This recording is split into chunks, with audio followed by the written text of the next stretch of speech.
हकीकत इतनी है कि अगर महफिल में आने के बाद एक बंदे में भी तब्दीली आ जाए तो फिर हम समझते हैं कि बुलाने वालों का बुलाना कामयाब होता है और आने वालों का आना कामयाब हो जाता है। जिंदगी ख़त्म हुई और कलम सूख गए, तेरे औसाफ का एक बाब भी पूरा न हुआ। अजीज़ान मिल्लत इस्लामिया कितने आए चले गए और कितने आएंगे चले जाएंगे। हुजूर के दीन का नारा सुबह क़यामत तक लगता रहेगा और पूरी दुनिया भी मिलकर के अगर चाहे कि इसको घटाना तो खुदा की कसम दुनिया मिट जाएगी, हुजूर के दीन का नाम बाकी रहना है।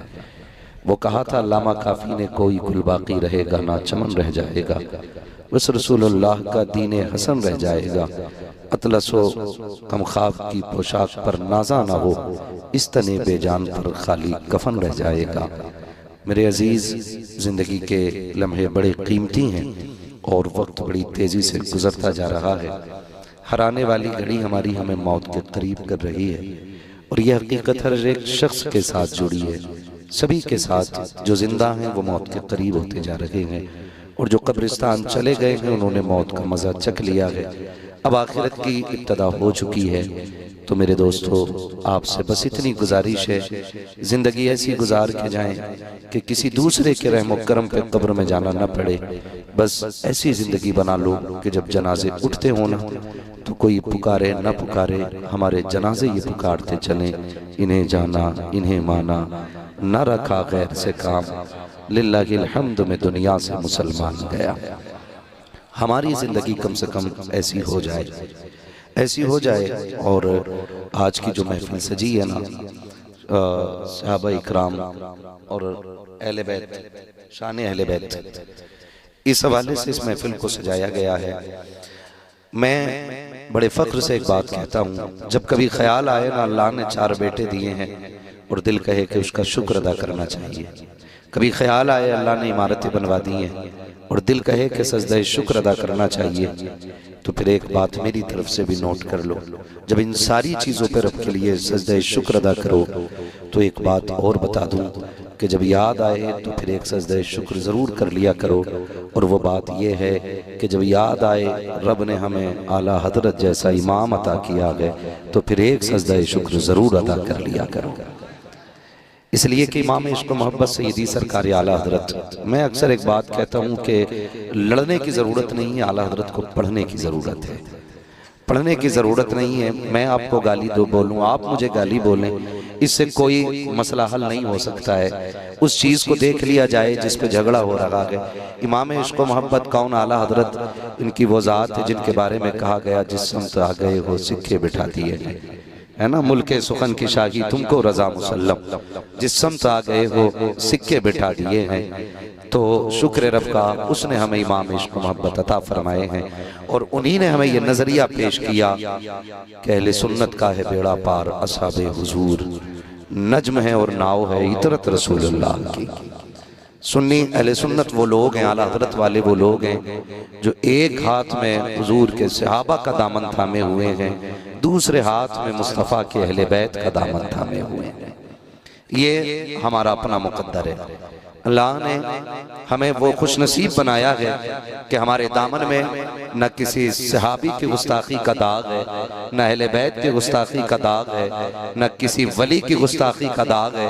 हम वो लोग हैं जो हर वली को मानते हैं, साथ मौला अली को माना करते हैं, और सिर्फ मौला अली को नहीं, मुस्तफ़ा के 4 यारों को माना करते हैं, हुजूर के हर सहाबी को माना करते हैं। और हम हमेशा कहते हैं हर सहाबी ये नबी जन्नती जन्नती, वही बोले जिसका ये अकीदा हो, हर सहाबी ये नबी। पीछे वाले लोग अगर कचड़े बैठे हैं तो मुझे कोई एतराज नहीं है, और मैं कभी ये नहीं कहता हूँ फलां को उठा के भगा दो, फलां को बैठा लो। मैं तो कहता हूँ जिसकी मर्जी चाहे बैठे आकर के, यहाँ छुपा के बात नहीं होती, यहाँ छाप के बात होती है। और अल्लाह का शुक्र है हम उस पक्के और सच्चे अकीदे वाले लोग हैं कि जो आंखें खोल के इंसाफ का चश्मा लगा के हमारी बात सुन लेना तो महफिल खत्म होते होते उसे कहना पड़ता है मैं मुजरिम हूँ आका मुझे साथ ले लो, कि रस्ते में हैं जा बजा थाने वाले। तो हम मसलक के आला हज़रत वाले लोग हैं और हमारे एक हाथ में सहाबा का दामन है, हमारे एक हाथ में अहले बैत का दामन है। वो बड़ी प्यारी बात किसी ने कही थी, मुझे शायर का तो नहीं पता, लेकिन आफाक भाई शेर अच्छे लगे थे। कहा था मदीना काश अपना भी वतन होता तो अच्छा था। मदीना काश अपना भी वतन होता तो अच्छा था, वही गुलजार अपना भी चमन होता तो अच्छा था। निकल जाता हमारा दम नबी का नाम ले लेकर, मदीने में मेरा गोरो कफन होता तो अच्छा था।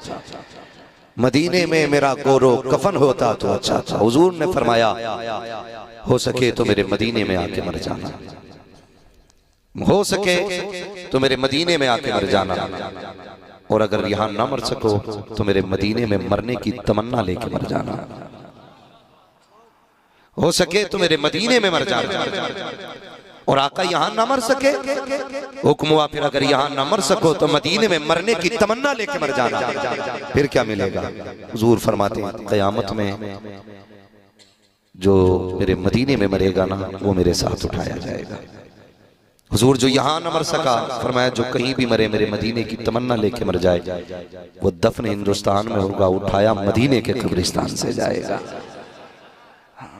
वो पता नहीं किसने कहा था, तैबा से दूर रहकर गर दफन हो गया तो पहुंचेगा मेरा लाशा करवट बदल बदल कर। ये हैदर परवाज, पहुंचेगा मेरा लाशा करवट बदल बदल के। हम वो लोग हैं जिन्हें हुजूर के शहर की मिट्टी भी बड़ी प्यारी है। शहर की मिट्टी बड़ी बात है, हमें हुजूर के शहर का नाम बड़ा प्यारा है। सोचो तो सही, हम जिसके शहर से इतना प्यार करते हैं उसके सहाबा से कितना प्यार करते होंगे, हम उसकी अहले बैत से कितना प्यार करते होंगे। आज नजर लग गई उम्मत को, चंद फितने हमारे बीच चले आए, कुछ लोगों ने सहाबा का नाम लेकर के अहले बैत के खिलाफ बकवास शुरू की और कौम को टुकड़ों में बांट दिया। फिर एक जमात ऐसी निकली जिसने अहले बैत का सहारा लेकर के सहाबा के खिलाफ बकवास शुरू की, फिर एक टुकड़ा और कर दिया गया। याद रखिएगा जन्नत में वही जाएगा जो सहाबा का भी वफादार होगा, मुस्तफा की अहले बैत का भी वफादार होगा, ये याद रखिएगा। और इस तरह के जितने भी फितने परवर लोग हैं हमें उन सब से बच के रहना है, उन सब से बच के रहना है। हमें अपना अकीदा वही रखना है जो इमाम इश्क मोहब्बत ने हमें समझा दिया है। हाँ, हम इसलिए आला हज़रत के गीत नहीं गाते कि साहब वहां से हमें 6 माही फीस मिल रही है या मंथली वहां से नजराना आ रहा है, इसलिए नहीं। हम इसलिए मानते हैं आला हज़रत को, इसलिए मानते हैं कि डाल दी कल्ब में अज़मत मुस्तफ़ा। सैयदी आला हजरत पे, सैयदी आला हजरत पे लाखों सलाम। तो ये तमाम नजरियों की हिफाजत तो हमारी की है ना, तो इमाम इश्क मोहब्बत ने की, सरकार आला हजरत ने की। आज जो कौम को नजर लगी ना, ये चंद ऐसे लोगों की वजह से लग गई जिन्होंने कहा हमें इमाम अहमद रजा की जरूरत नहीं।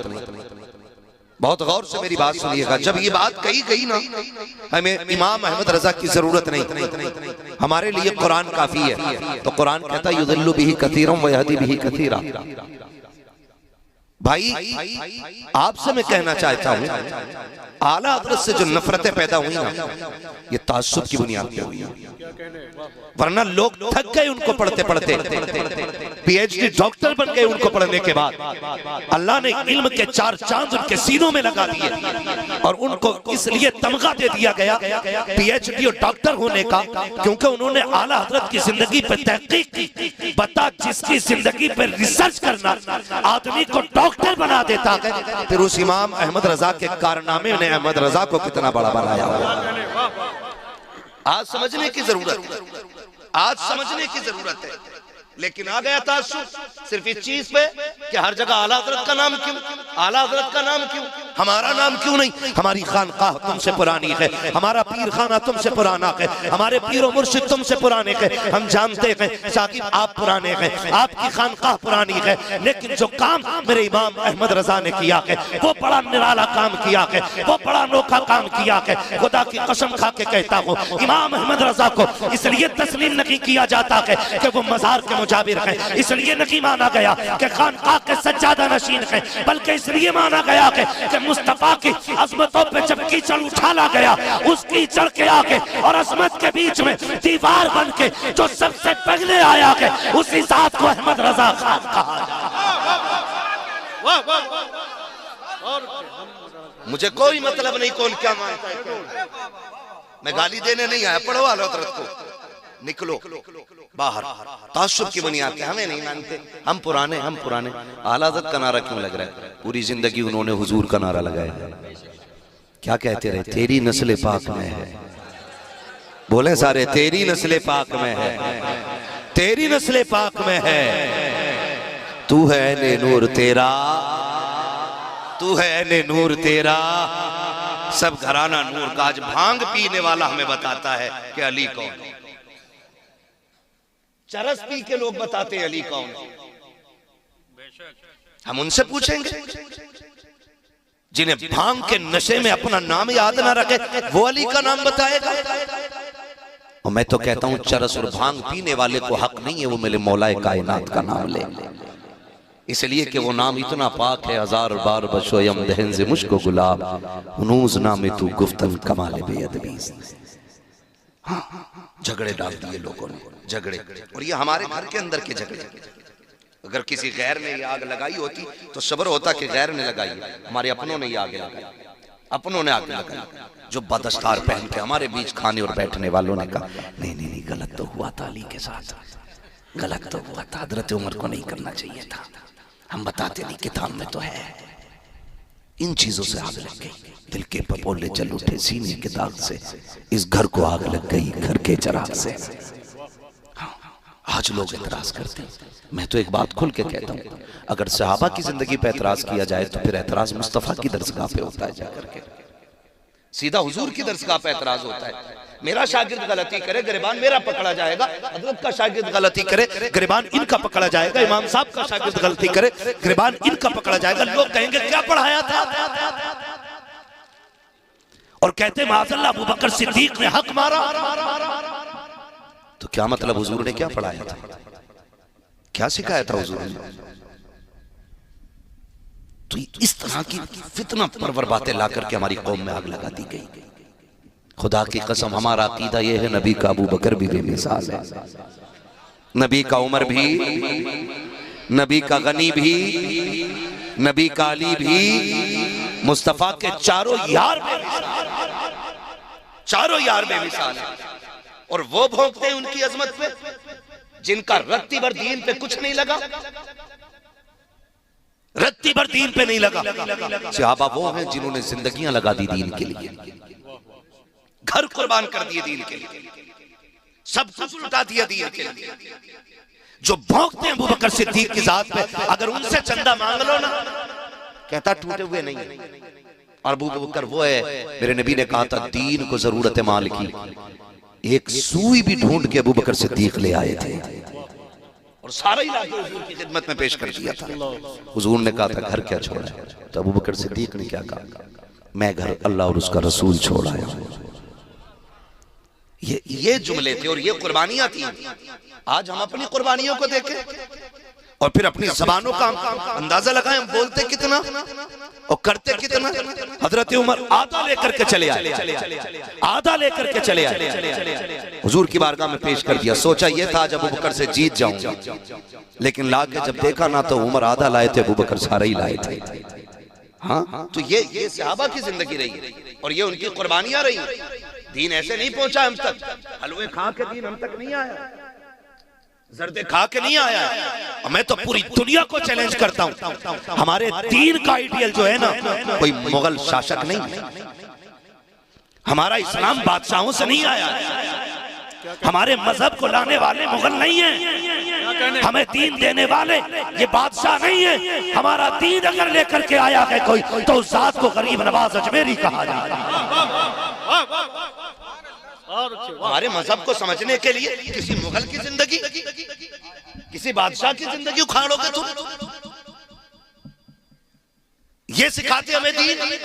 हमने दीन सीखा है नबी के अबू बकर से, इश्क भी उन्हीं से सीखा है, प्यार भी उन्हीं से सीखा है, मोहब्बत भी उन्हीं से सीखी है। कितना प्यार, कितना प्यार, तारीख गवाह है। हुजूर ने हिजरत फरमाई, बिस्तर पे किसको लेटाया? बोले हजरत अली को। साथ किसके चले? ये जितने लोग उमरा करके आए ना, इनसे जाके गारे शोर की ऊंचाई पूछो, कितनी ऊंचाई है। अबू बकर सिद्दीक हुजूर को कंधे पे बैठा के पंजों के बल चले। आज बड़े बड़ों की पिंडलियां दर्द कर जाती हैं, सिद्दीक पंजों पे लेके चले और जाके दरवाजे के बाहर उतारा। हुजूर अंदर मैं जाता हूं। क्यों? हुजूर मैं देखूं ना अंदर सफाई है कि नहीं। एक बात तो समझ में आ गई, जिस दिल में हुजूर आते हैं उस दिल में पहले अबू बकर आया करते हैं। जब तक अबू बकर मुआयना नहीं कर लेते हुजूर अंदर जवाब नहीं भाई, हुजूर अंदर आते ही नहीं है। अबू बकर सिद्दीक अंदर गए। आज लोग पगड़ियां बचाते हैं, हुजूर की अजमत पे भौंका गया, लोग मसला समझ के बैठे रह गए खानकाहों में। किसी ने पगड़ी बचाई, किसी ने जुब्बा बचाया। अबू बकर तेरी अजमतों पे कुर्बान जाऊं। कार के अंदर गए, सुराख देके अमामे के टुकड़े किए, एक एक सुराख बंद किया और बता दिया लोगों जब बात मुस्तफा की हो तो अमामे नहीं बचाए जाएंगे बल्कि मुस्तफा की अजमत और नामूस पे पहरे दिए। नारे तकबीर, नारे रिसालत, मसलके आला हजरत, अज़मते मुस्तफा। माशाअल्लाह, बहुत अच्छे, वाह। एक एक सुराख बंद किया, किस चीज से? अमामा। क्या कहने, वाह। फाड़ के एक एक सुराख। हुजूर आ जाएं, सफाई हो गई है। हजरत अबू बकर सिद्दीक अंदर, हुजूर आ गए।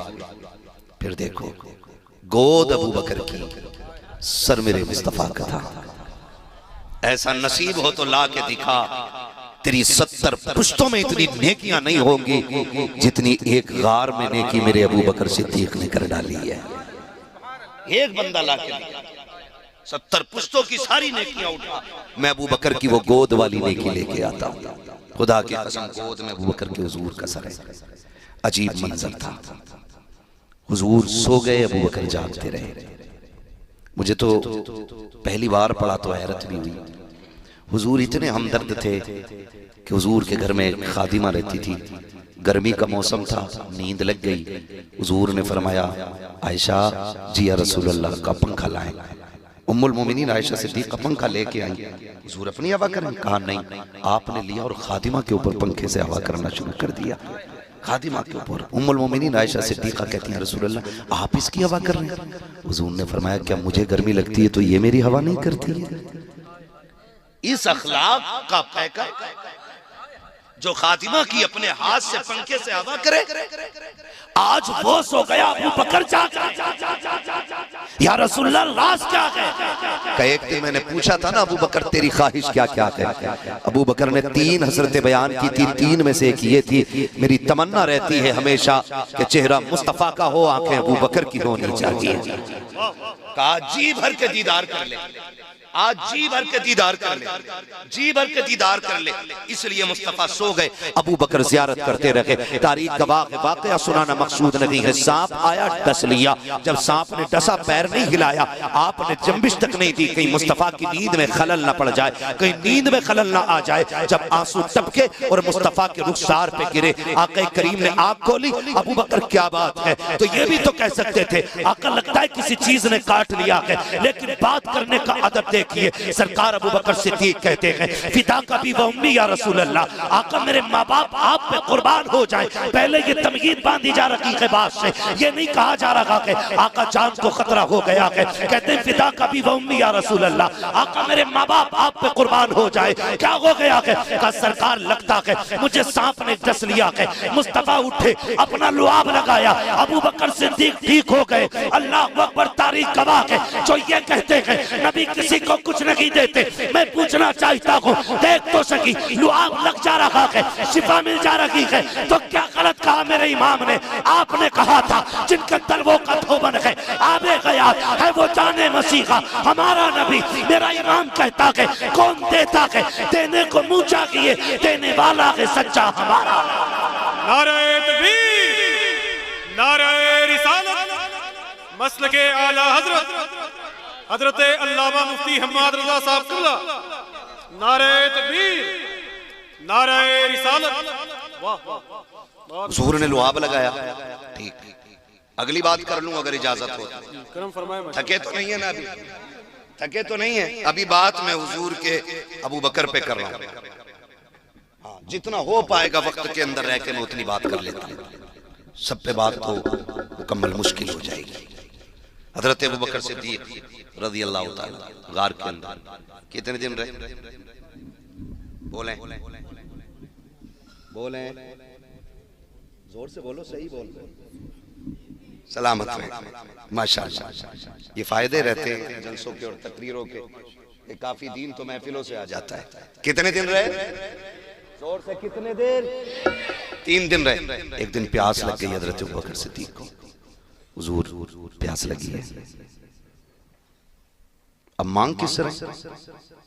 बोले हुजूर से। हुजूर अलग से आए थे ना? नहीं ना, साथ ही में थे। आका कहते थे अबू बकर जहां तू वहां मैं, जो तेरा हाल वो मेरा हाल, मैं पानी की दर से लाऊं।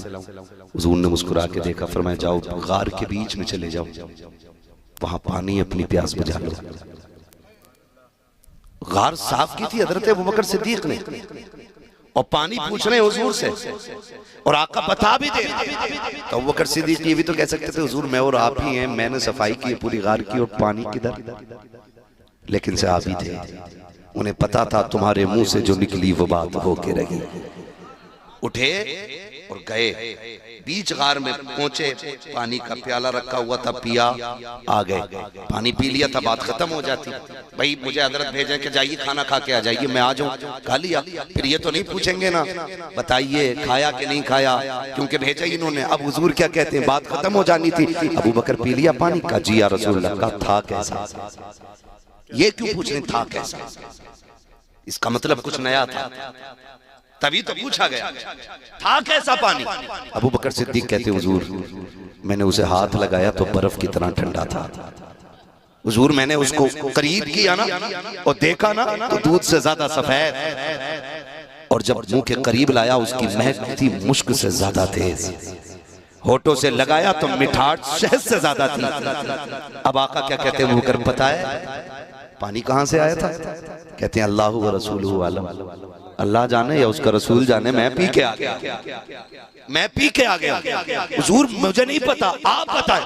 आका फरमाते अबू बकर रब ने तेरे लिए ये जन्नत से प्याला भेज दिया था। अब मुझे ये बताइए, जो मुस्तफा का यारे गार भी हो, मुस्तफा का यारे मजार भी हो, और जिसको मुस्तफा जिंदगी में जन्नत के हौज़े कौसर के प्याले अता कर दे, जो उन्हें जहन्नमी कहे वो जन्नती कैसे हो सकता है? हो सकता है वो पक्का जहन्नमी है जो नबी के अबू बकर को जहन्नमी कह के पुकारे। होशकार, तुझे ख्वाब में एक दिन हुजूर दिख जाए तो पूरी जिंदगी ख्वाब बताता कि मेरे ख्वाब में हुजूर आए थे, और अबू बकर वो है जिसके दरवाजे पे दूल्हा बन के मेरा नबी खुद चल बगर हो रहा। औकात में रहने की आदत चाहिए।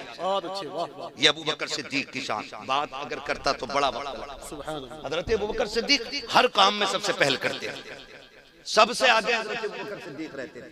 वुजू का मसला है, हुजूर को पहले वुजू के लिए पानी आप पेश कर रहे हैं, हुजूर को नमाज पढ़नी है, अबू बकर सिद्दीक पहले इंतजाम कर रहे हैं हर जगह।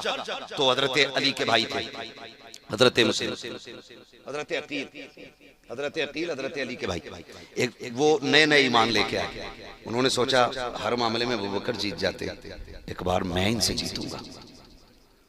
ये सोच के ना, हसद नहीं था उन्हें, रश्क था, और चाहते थे कि हम आगे निकले नेकी करने में एक दूसरे से। हसद आज हो गया है, ये बिल्डिंग बन कैसे गई, नीचे वाला रद्दा निकलेगा कैसे? मौलाना ने मोटरसाइकिल ले ली, तनख्वाह घटा दो, लग रहा ज्यादा बचने लगा। ये आज के दौर में, लेकिन वहां ऐसा नहीं था। वहां ये था कि नहीं मैं पहल करूंगा, ये नेकी मुझे पहले करनी है। ये सोच करके ना हजरत अकील मस्जिद में आके देखा, सोच रहे थे हुजूर के पीछे, जस्ट पीछे हजरत अबू बकर खड़े होते थे। सोचा आज इनसे पहले मैं जाके बैठ जाऊं। देखा अबू बकर सिद्दीक पहले से बैठे हुए थे।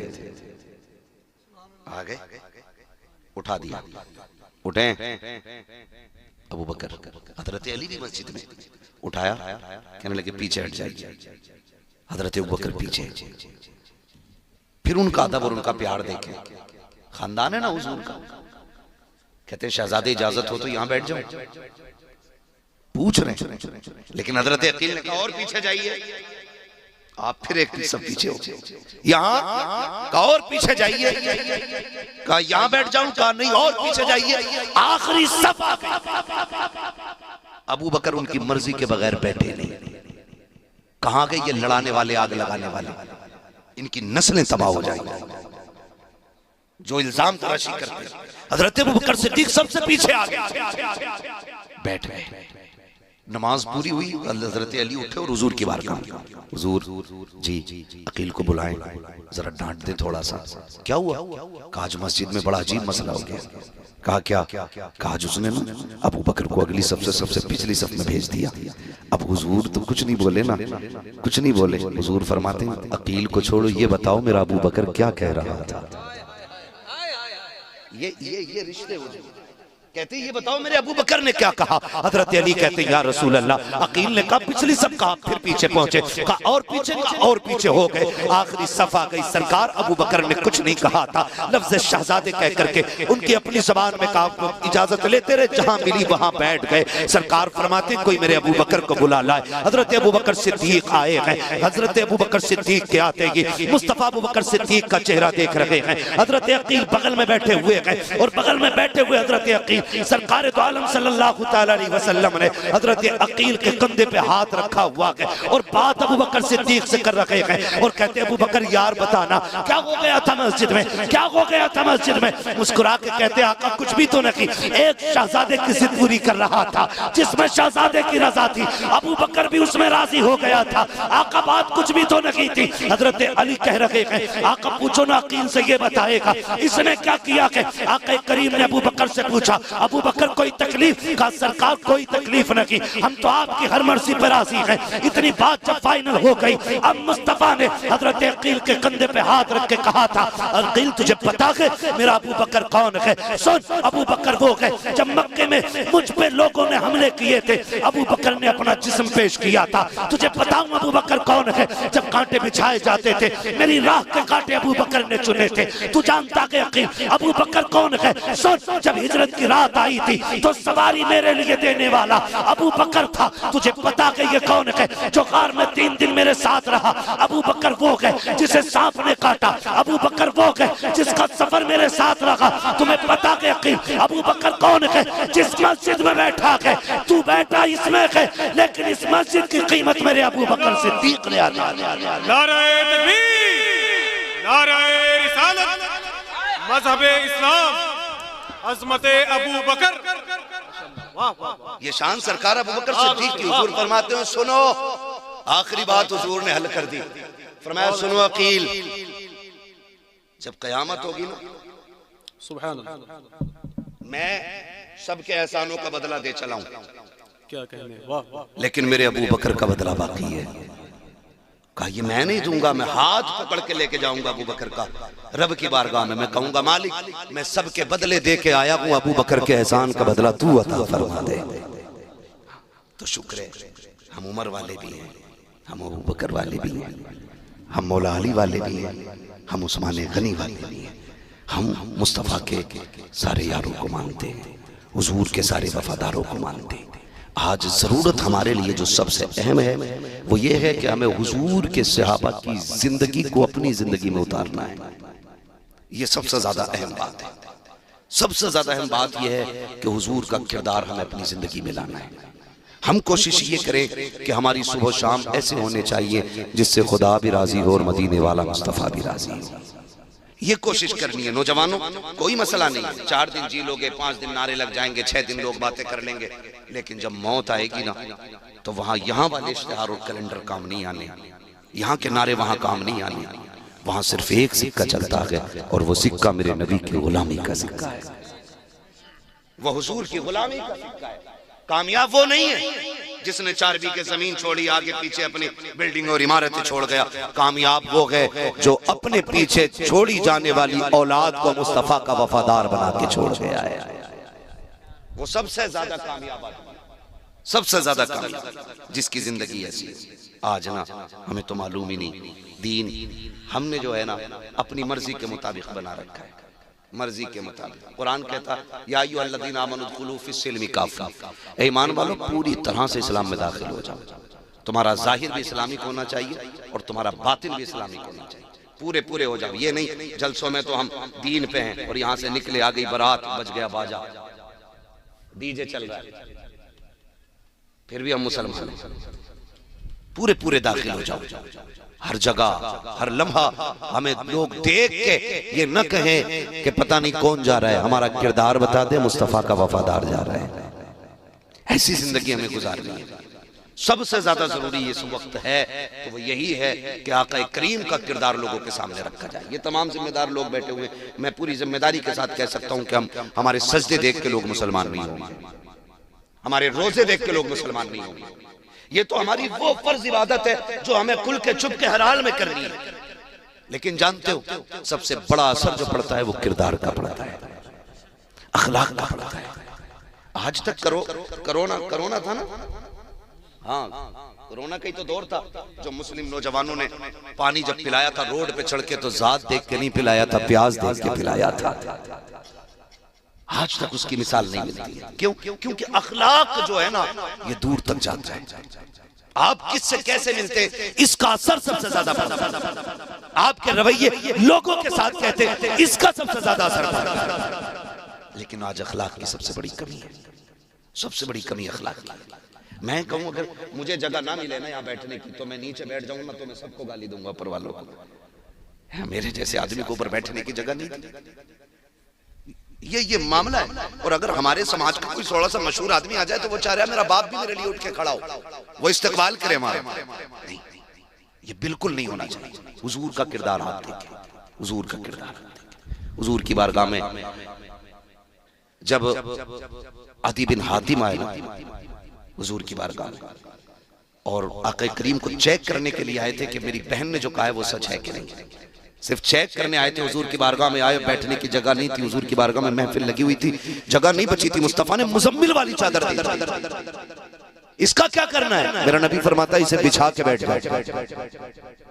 हैरत में पड़ गए अदी बिन हातिम, ऐसा तो आज तक कोई देखा ही नहीं। फिर उन्होंने चादर को लिया और सीने से लगाया। कहा महबूब ये बिछाने के लिए नहीं है तो सीने से लगाने के लिए। कहा जब इतना बड़ा आदमी होते हुए अखलाक इतना आला है कि अपनी चादर बिछाने दे दे, फिर जो दीन वो लेके आया होगा वो दीन कितना आला रखा होगा। तो ये चीजें होती हैं जो हमें मजबूत करेंगी, ये चीजें होंगी जो हमें बेहतर करेंगी।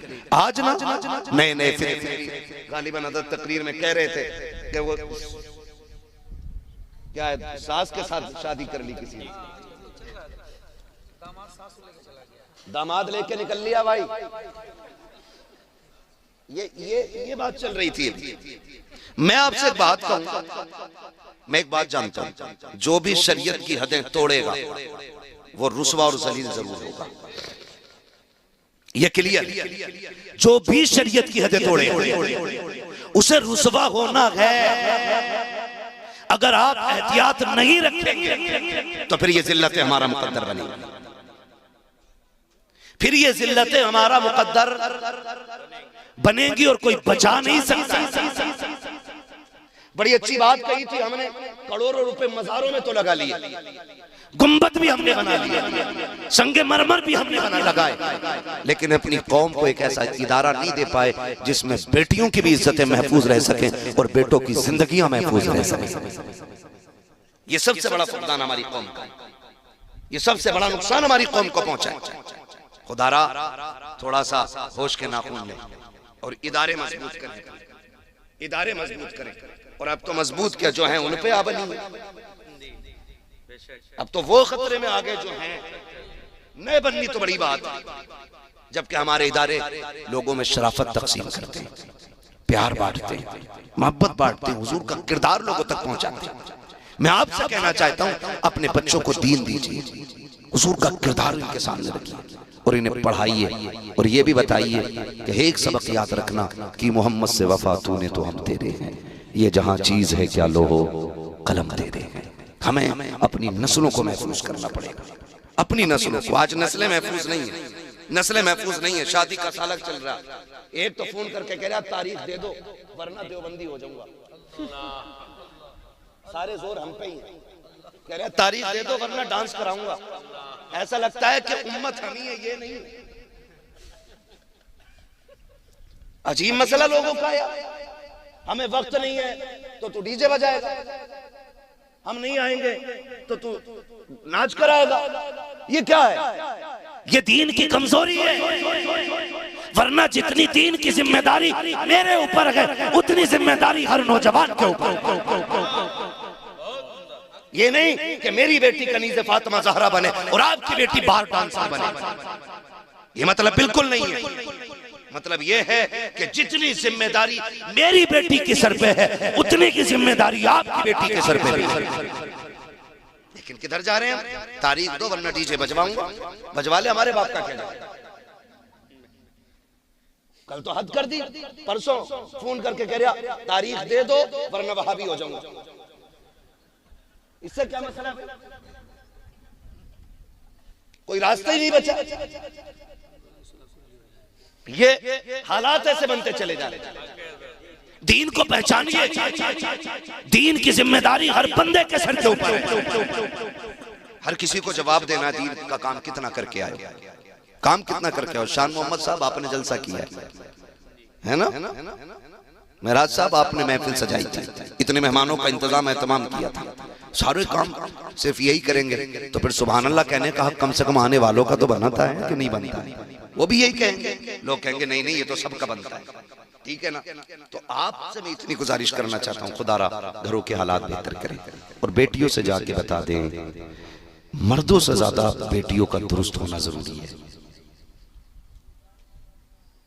समझ रहे हैं? मर्द 98% नेक हो तो बीवी का 99 नहीं बल्कि 100% नेक होना जरूरी है। इसलिए कि बच्चों के साथ बाप कम रहता है, माँ ज्यादा रहता है। बाप का असर बच्चे पे कम और माँ का असर कैसा होता है ये तो आप भी जानते होंगे ना। ये कोई मैं आसमान के ऊपर की बात थोड़ी बता रहा हूं। और बच्चों की तबीयत जो माइल होती है वो माँ की तरफ ज्यादा होती है। आप देखो तलाक बीवी लेती है ना तो बच्चे माँ की तरफ भागते कि रहना माँ के साथ। क्यों? क्योंकि उनकी तबीयत का मैलान होता कि माँ की तरफ ज्यादा है। तो बाप से ज्यादा माँ का नेक होना जरूरी है। और जबकि अब्बा का 12 घंटे कमाने में गुजरता है, अम्मा के 6 घंटे मोबाइल पे गुजर रहे हैं। हाँ, सीरियल कज़ा नहीं हो सकता इसका।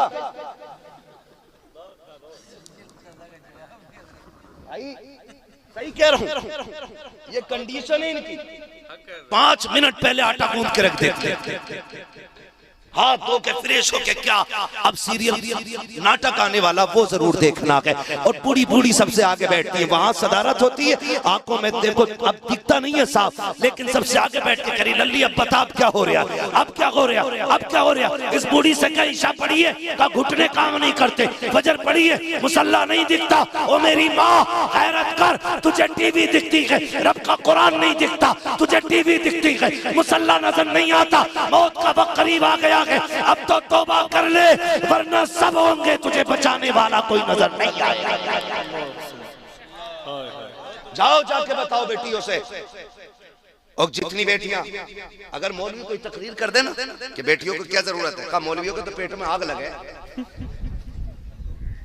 ये बात की जाती है। और कुछ कहते ना इनकी सोच गंदी है मौलवियों की, इनका दिमाग वहां चला गया जो हम सोचते नहीं।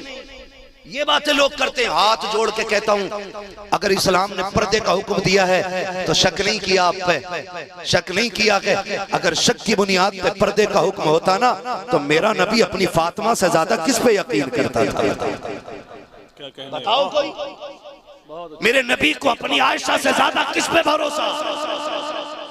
जिसकी तहारत में, जिसकी पाकीज़गी में रब ने कुरान में आयतें नाज़िल की, उससे ज्यादा पारसा को। लेकिन जानते हो आज कह दो ना कि भाई बेटियों को पर्दे में रखो, मौलवी की सोच ही गलत, ये तो सोचते ही गलत। गलत नहीं सोचते मेरे लाल, मेरे साथ रह के देख 8 दिन कितने आके 3 बजे कहते हैं रात से बेटी 2:30 बजे से गायब है, तावीज दे दो लौट के आ जाए। कोई कहता फजर में चली गई है, कोई कहता 3 बजे चली गई है। हाथ जोड़ के कहता हूँ ये जो भाग रही है ना 3 बजे 2 बजे 8 बजे रात में उठ के कहता किसी को पता न चल जाए, ये वो जूता तेरे मुंह पे लग गया है कि इसे छुपाए नहीं छुपाया जा सकता है। और तुम क्या समझते हो एक रात का तावीज भागी हुई बेटी को ले आएगा? जिसकी जिंदगी में आग लगाई तुमने 18 साल तक हो, उसे 3 मिनट का तावीज सवार नहीं सकता है। जिसको 25 साल तुमने ढंग से बिगाड़ा हो, उसे मौलवी की 2 मिनट की दुआ नहीं सवार सकती है। जिसकी जिंदगी को तुमने 25 साल तक तहस-नहस करके रखा हो, उसे मौलवी का तावीज नहीं बचाएगा। अगर बेटियां बचानी है तो बेटियों को किरदारे फातिमा पढ़ा लो। खुदा की कसम तावीज हो न हो, खातून जन्नत का किरदार तेरी भी इज्जत बचा लेगा, तेरी बेटी की भी इज्जत बचा लेगा। नारे तकबीर, नारे रिसालत। वाह वाह। कह रहे बड़ा भरोसा बेटी पे, वह भरोसा हमें भी है, वाह वाह। अपनी बेटी पे भरोसा हमें भी है बीवी पे, लेकिन शरीयत हमें हुक्म देती है ना पर्दा पर्दा पर्दा। तो हमने अगर कलमा पढ़ा है तो इतने आजाद नहीं कि अपनी मर्जी से जिए। फिर पर्दे को अहमियत दो, पर्दे को अहमियत दो। जरा खुद बताओ, दिल पे हाथ रख के जो सवाल करने लगा हूं, बताओ जो बच्ची तुम्हें नकाब में दिखती है दिल से उसकी इज्जत करने को जी चाहता है कि नहीं?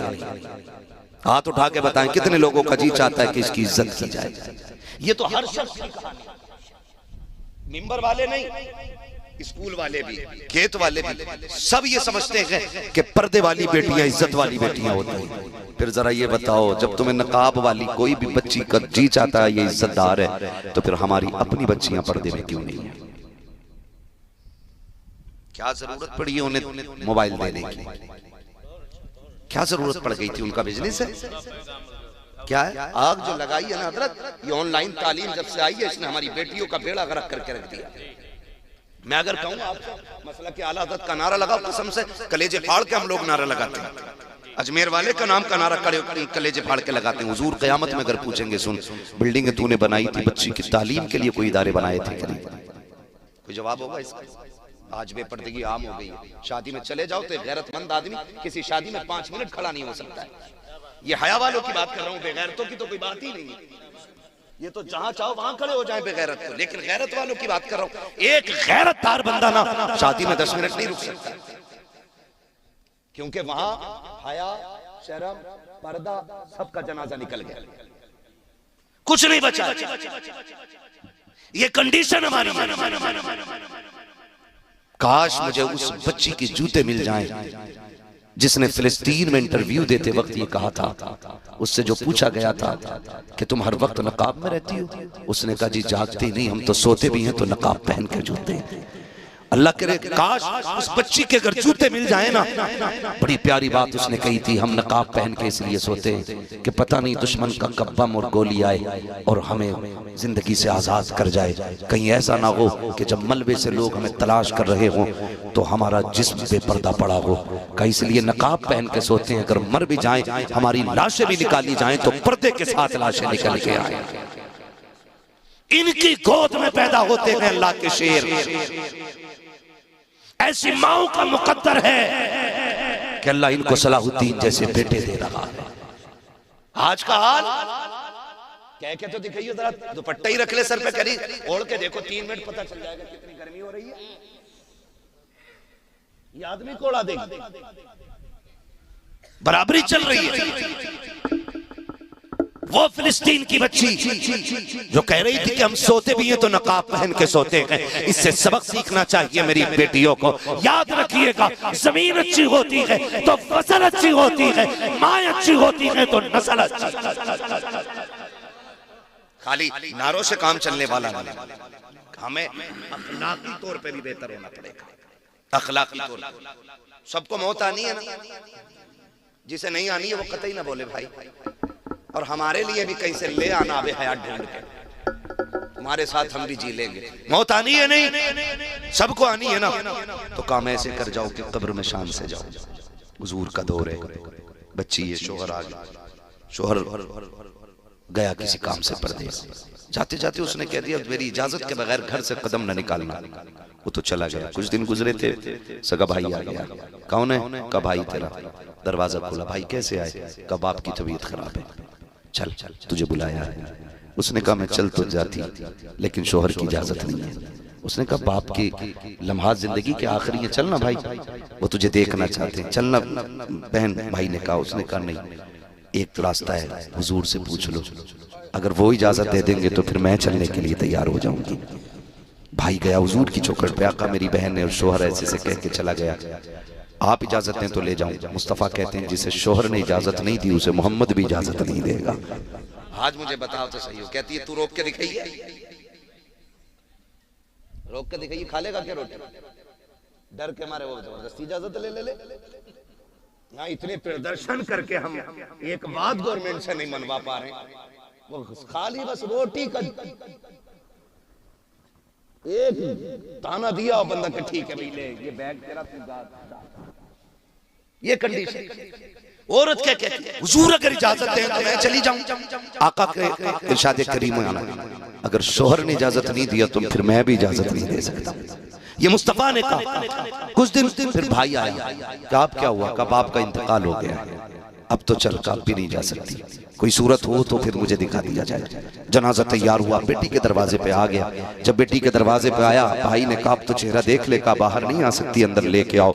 जैसे जनाजा बाप का अंदर आया ना तो बेटी बेटी हुआ करती है। बाप के चेहरे से कफन हटाया, माथा चूम के रोने लग गई, चंद आंसू बाप के चेहरे पे गिरे और उसके बाद नजर उठा के कहा मालिक तू जानता है ना इससे मेरा रिश्ता क्या है? ये मेरा बाप है, इससे मेरा खूनी रिश्ता है, इसके जरिए मैं दुनिया में आई हूँ। लेकिन मेरे परवरदिगार, मैंने तेरी शरीयत के लिए अपने बाप की ज़ियारत तक को ठुकरा दिया है। अल्लाह अगर तू मेरे इस अमल से राज़ी है तो मेरे बाप की मग़फ़िरत फरमा दे। इधर जनाजा उठा है, उधर मुस्तफ़ा की आंख में आंसू आ गए। आका से सहाबा ने कहा आप क्यों रोए? सरकार कहते हैं जाओ उस बेटी को खुशखबरी दे दो, अल्लाह ने इस अमल के बदले में उसके बाप को जन्नती बना डाला। सुभान अल्लाह। अगर बेटियां पारसा होती हैं तो अल्लाह बाप को जन्नती बना दे। क्या बनेगा उन अब्बा का जिन्होंने मार्केट से वो सूट ला के दिया कि जिसको पहने और बेपहने में कोई फर्क नहीं होता है। इसलिए हर बंदा जिम्मेदार है, पर्दे को लाजिम करो। और बेटियों से सिर्फ एक बात कह दो, ये जो जिंदगी है ना, इस जिंदगी में आने का मतलब है अल्लाह रसूल की रजा, अल्लाह रसूल की रजा। और जो बेटियां मुर्तद हो रही हैं ना गाड़ियों के चक्कर में और सोने के चक्कर में और होटलों के चक्कर में, खाने पीने के चक्कर में, सिर्फ एक बात जान लीजिएगा, ये चंद दिन के मेहमान हैं, हम फिर आखिरत का सामना करना है। इसलिए जाओ बेटियों को पर्दे की तलकीन करो। नौजवानों से गुजारिश है कि अपनी नजरों को पारसा कर लो, इतना खूबसूरत बना लो तुम अपनी नजरों को कि लोग तुम पे अपनों से ज्यादा भरोसा करने लग जाएं। ये दौर भी इस्लाम ने देखा है, ये दौर भी देखा कि गैर मुसलमानों पे इतना भरोसा करते थे कि बेटियां उनके हवाले कर जाते थे, बेटियां उनके हवाले कर जाते हैं, हम परदेश जा रहे हैं बेटी आपके हवाले। लेकिन आज दौर कैसा है, हमारी बेटियां हम ही से महफूज नहीं है, हम किससे बात करें, हम किससे करें? खुदारा आप नजरों की हिफाजत करें और अपने आप को इतना बदल दें, इतना बदल दें कि लोग यकीन करने पर मजबूर हो जाएं कि मुसलमान से ज्यादा पारसा कोई कौम नहीं हुआ करती है। करेंगे इंशाअल्लाह। अपने मेरे कहने से आप वली नहीं हो जाएंगे, आपके कहने से मैं वली नहीं हो जाऊंगा। ये जो अंदर बैठा है ना सबसे बड़ा मुफ्ती, इससे पूछा करो हम कैसे हैं, खुद से पूछ मैं कैसा हूं, ये बताएगा हम कैसे। आप मेरी तारीफ करते हैं तो इससे मेरे रुतबे बुलंद नहीं होंगे, आप मुझे गाली दे दें तो मैं घट नहीं जाऊंगा। बात ये है कि ये बताता असल क्या है। इसलिए हर बंदा अपना मुहासबा करे, अपने आप को बेहतर करे। फरमाया गया ईमान वालों पूरे पूरे इस्लाम में दाखिल हो जाओ, पूरे पूरे इस्लाम में दाखिल होना है। हमें अपना जाहिर भी हुजूर की पसंद के मुताबिक करना है और अपने बातिन को भी हुजूर की पसंद के मुताबिक करना है। ये कोशिश कीजिएगा।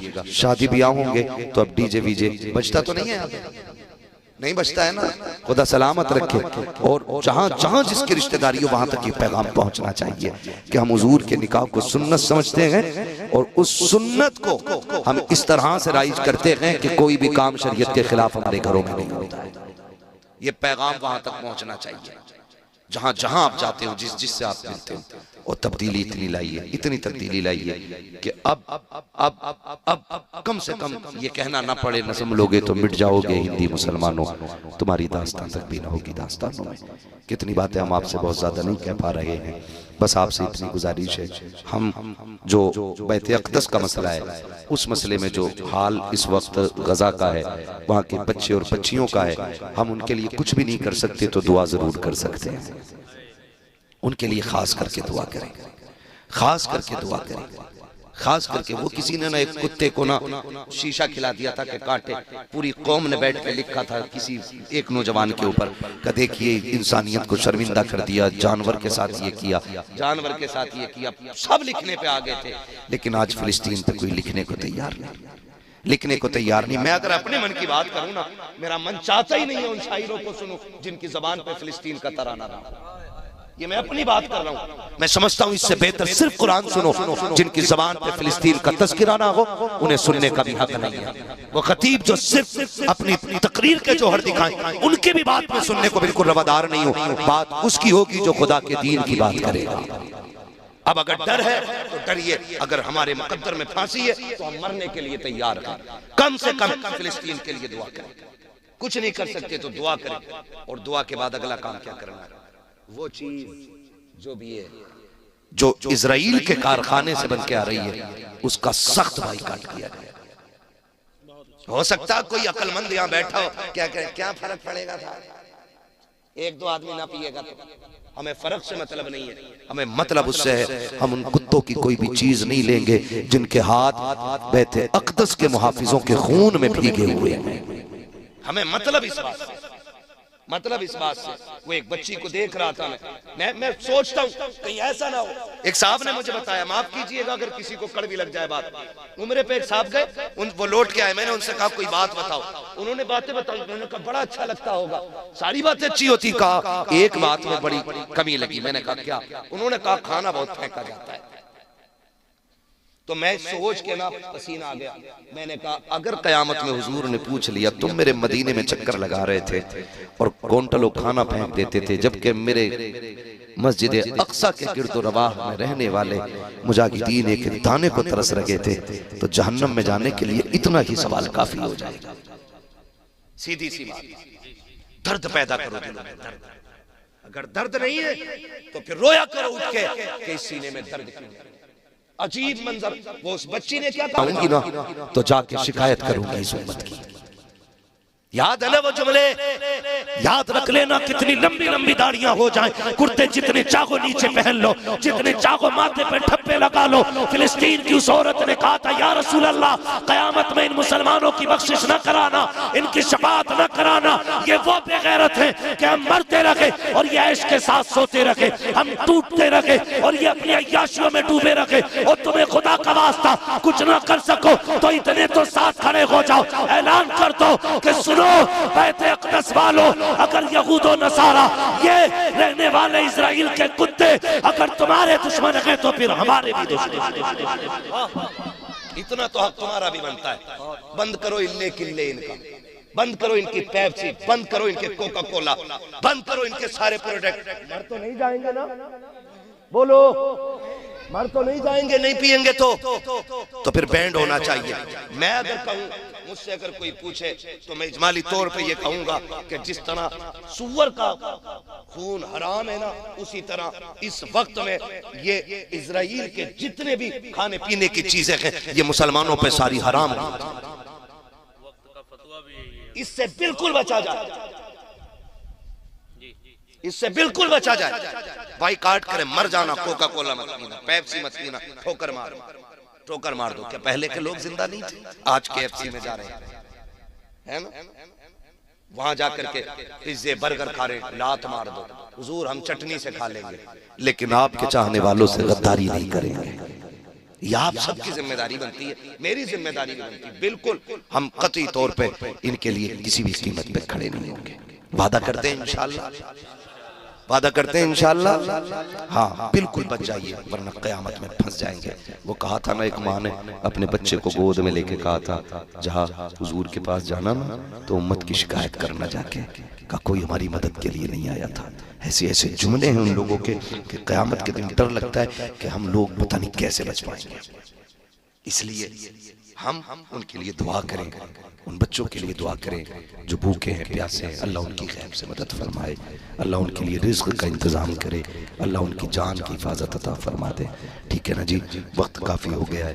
बस आखिर में फरमाइश थी हुज़ूर का शजरा पढ़ दिया जाए और बात ख़त्म कर ली जाए। पढ़ दूँ मैं, अगर ना थके हूँ तो पढ़ दूँ मैं? घुटने छोड़ दो भाई, जवानी में पकड़ोगे भी सही, इस उम्र में घुटने पकड़ोगे तो फिर हो गया नहीं। जवानी 12वीं पे झंडा लगा के ऐसे हिला रहा, कह रहा गाड़ेंगे भाई गाड़ेंगे, और झंडे से ज्यादा खुद हिल रहा। सही बता, ये जवानियां रह गई हैं। 3 बजे तक मोबाइल चलाएंगे तो घुटने नहीं पकड़ेंगे तो क्या सर पकड़ेंगे? समझ रहे मेरी? मजबूत रहिए, टाइम से सोइए और टाइम से जागिए, ये भी कंपलसरी होना चाहिए। 3 बजे तक। और मैच, पबजी पागल कर दिया लोगों को इसमें। ईशा पढ़ के फौरन सो जाया करो, फजर में उठ जाया करो, फजर बाद बिजनेस का आगाज कर दिया करो, 10 बजे का इंतजार न किया करो। हुजूर ने फरमाया अल्लाह मेरी उम्मत के सुबह के वक्त में बरकत अता फरमा। इसका मतलब ये था कि जो सुबह उठेगा अल्लाह उसको बरकत अता फरमा देगा। उठेंगे इंशाअल्लाह सवेरा, है ना? जल्दी सोएंगे। इनके अब्बाओं के नाम लिख ले, पूछ रहे लड़का कितने बजे सो रहा है, तो लड़का खुद कहेगा अब्बा तो खुद 3:30 बजे सोए थे हमारे। ये कंडीशन है हमारी कौम। तो टाइम से सोएंगे, टाइम से उठेंगे इंशाअल्लाह। और जलसों को इतना मुख्तसर कर लो, इतना मुख्तसर कर लो कि सुबह उठ के मजदूर मजदूरी पे चला जाए, बिजनेसमैन बिजनेस के लिए चला जाए, ताकि हम अपने बच्चों को हलाल रोजी खिलाते रहें। ये 3 बजे तक 4 बजे तक के जलसों से कोई नतीजा नहीं मिलेगा। इन्हें मुख्तसर कीजिए, कम वक्त में जलसे कीजिए, ताकि सही वक्त में बंदा उठ के फजर की नमाज भी पढ़ सके। करेंगे इंशाअल्लाह ऐसा ही। ये कमेटी वाले हमारे भाई बैठे ना अभी, शान भाई किधर है? अच्छा आमिर भाई करवट में, क्या नाम है? महराज भाई, ये करवट वाले हैं ना? अल्लाह सलामत रखे। आपकी जिम्मेदारी, आइंदा जलसा बहुत लंबा नहीं होना चाहिए। इतना मुख्तसर के फजर में बंदा सो के उठ जाए, और या फिर इतना लंबा के फजर यहाँ पढ़ के जाए। कौन से वाले पे अमल करोगे? पढ़ के जाओगे? बहुत अच्छे लोग हैं माशाअल्लाह। मौलवियों को भी कहीं करना चाहिए, ठीक है ना?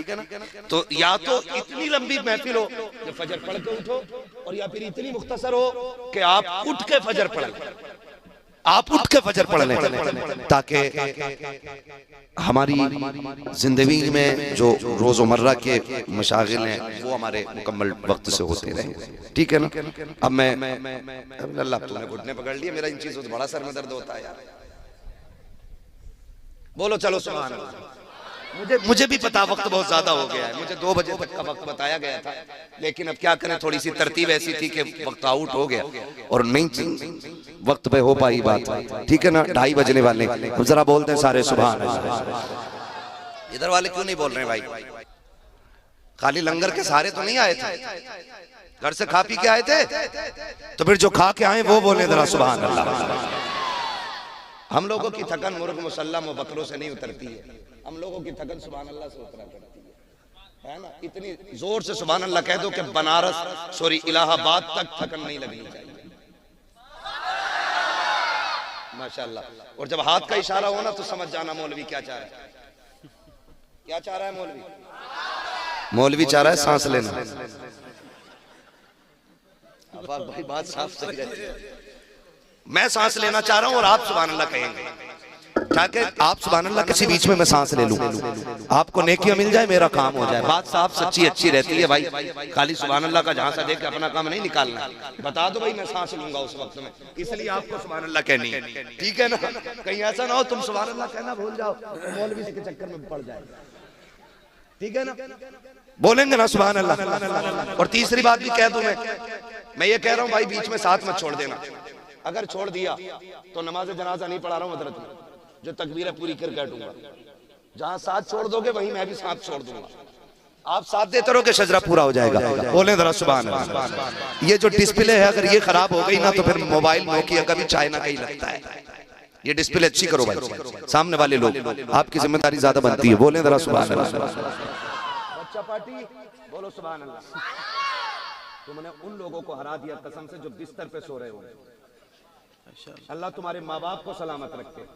और ऐसी नस्लें जो आज जलसे में बच्चे बन के आए ना, कल इंशाअल्लाह ये जलसों के सदर बन के उभरेंगे, है ना। तो इनको रखा करो जलसे में ताकि ये सीख लें हमसे कि महफिलें कैसी होनी चाहिए, ठीक है ना। फिर बोले जरा सुभान अल्लाह। इधर को मुंह कर लूं, आप कतई बोलने को तैयार नहीं है, ठीक है ना। सामने वाले बोले जरा सुभान अल्लाह। आदम बेटे शीश, हाँ इतनी जोर से बोलो कि रोटी जो खाने के टाइम शोर होता है उससे थोड़ी तेज आवाज हो और आप पे कोई मुकदमा नहीं होगा इंशाअल्लाह सुभान अल्लाह कहने का, ये मेरी गारंटी है। और आज तक कोई सुभान अल्लाह कहने की वजह से मरा भी नहीं, तो डरो मत, साथ दो मेरा। वरना जितनी जोर से तुम्हारी सुभान अल्लाह हमको कहते हैं ना, जैसे तेरे परमल वैसे मेरे गीत, जैसे तुम कहोगे सुभान अल्लाह वैसी मैं शजरा सुना दूंगा। आप खुद फैसला करना कैसे सुनना शजरा। जोर से बोल दो यार। आदम के बेटे शीश, शीश के बेटे अनस, अनस के बेटे कैनान, कैनान के बेटे मैलाइल, मैलाइल के बेटे ब्यारत, ब्यारत के बेटे इदरीस, इदरीस के बेटे मुतवशिक, मुतवशिक के बेटे लमक नेक नाम, लमक नेक नाम के बेटे नूह, नूह के बेटे साम, साम के बेटे जुल्हाद, जुल्हाद के बेटे शालिद, शालिद के बेटे आबिर, आबिर के बेटे दाता, दाता के बेटे रावा, रावा के बेटे सारू, सारू के बेटे नाखुन, नाखुन के बेटे तारिक, तारिक के बेटे इब्राहिम खलीलुल्लाह, इब्राहिम खलीलुल्लाह के बेटे इस्माइल ज़बीहुल्लाह, इस्माइल ज़बीहुल्लाह के बेटे केदार, केदार के बेटे अवाम, अवाम के बेटे अमन, अमन के बेटे साबित, साबित के बेटे सलमान, सलमान के बेटे रईसा, रईसा के बेटे इलियासा, इलियासा के बेटे औद, औद के बेटे हव्वा, हव्वा के बेटे अदनान, अदनान के बेटे मोहित, मोहित के बेटे नदार, नदार के बेटे मुदिर, मुदिर के बेटे इलियास, इलियास के बेटे मुदरिका, मुदरिका के बेटे खदीमा, खदीमा के बेटे किनाना, किनाना के बेटे नदर, नदर के बेटे मालिक, मालिक के बेटे फार, फार के बेटे गालिब, गालिब के बेटे लुई, लुई के बेटे काब, काब के बेटे मुर्रा, मुर्रा के बेटे किलाब, किलाब के बेटे कुसई, कुसई के बेटे अब्द मनाफ, अब्द मनाफ के बेटे हाशिम है, हाशिम के बेटे अब्दुल मुत्तलिब है, अब्दुल मुत्तलिब के बेटे अब्दुल्लाह है, अब्दुल्लाह के बेटे मोहम्मदुर रसूलुल्लाह।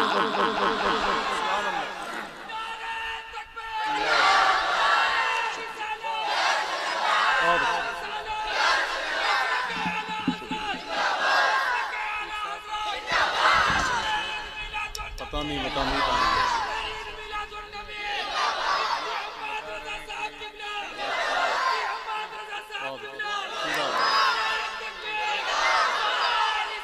या रसूल अल्लाह, या रसूल अल्लाह। दोस्तों बस पूरी तकरीर का माहसल ये है, मेरी पूरी तकरीर का निचोड़ दो बातों में ख़त्म कर लूँ।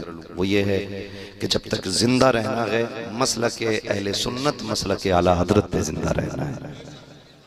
न हम सहाबा का दामन छोड़ेंगे, न अहले बैत का दामन छोड़ेंगे।